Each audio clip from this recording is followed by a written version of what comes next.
Hello and welcome to my Monday message, one big idea shared in around about 3 minutes. This week we're continuing our short series about leadership and management, and I wanted to talk a little bit about the dynamics of a high functioning leadership team. And it's important to focus first on that word team, because a team is not the same as a group. A group is basically a collection of individuals, whereas a team is actually an entity in its own right. It's something where the whole is greater than the sum of its parts, and so 1 + 1 = 3. Yeah, a team is so good it basically breaks maths.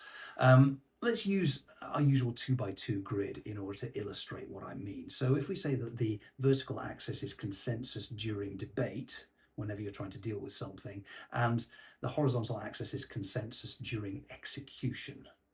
And this is important because actually you can have all the best debate in the world, you can have all the best ideas in the world, but if you don't execute well, you might as well have not talked about it in the first place. So let's start down in the bottom left-hand corner. Here you've got consensus during neither debate nor execution. And that is really just a very, very confusing and ambiguous world in which to live, because you've got a collection of individuals all doing their own thing, all coming up with their own ideas, probably all contradicting each other and probably tripping over each other, either duplicating effort or worse, cancelling each other out, which gives a lot of ambiguity from the top, which gives you a lot of politics at the bottom in the organisation. There's a failure to actually operationalise any kind of good ideas, a failure to achieve outcomes, and also you're creating a lot of politics, and therefore there's a negative cultural fallout.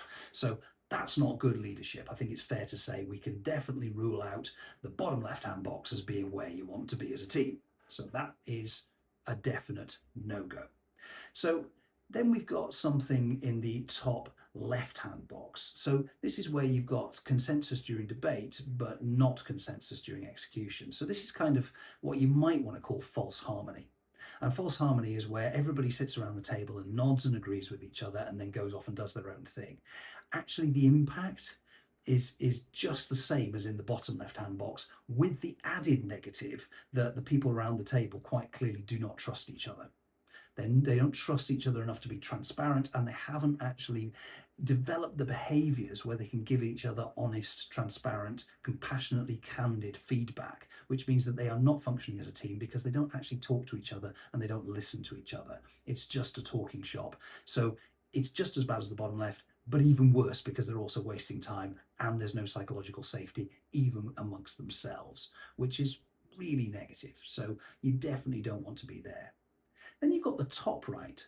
Now this is where you've got actually something that's also a little bit unhelpful, because you've got a high consensus of debate, and then you've got a high consensus of execution as well. Now you might think that's great, but actually what you've got there is one person, one vote, because everybody has got together and you've got groupthink. You've got nodding dog syndrome. So basically nobody's actually thinking for themselves, because if you've got consensus around the table when you're debating things, you're not really debating. What you're doing is all violently agreeing with each other, which means that there's a very, very high percentage chance that if you're dealing with any kind of level of complexity within the debate itself, you're going to miss things, you're going to miss nuance, you don't know what your blind spots are because everybody is thinking exactly the same way. That's not a leadership team, that is basically everybody's playing follow the leader. Down in the bottom right-hand corner, what you have there is high consensus in execution, but low consensus in debate. That is where you want to be as a team. You want to have constructive challenge. You want to be able to disagree with one another agreeably in order to achieve the right sorts of outcomes. But then the minute you close that boardroom door and you go out there into the world to actually get things done, you execute as a unit. You do things the same way. No matter what part you played in the debate, even if you didn't agree with the ultimate decision that was made, you execute as though you did. And that is what a high functioning team looks like. I hope that's helpful. I hope that's insightful. Thank you as always for helping me to build this channel by liking and subscribing, and I'll see you next week.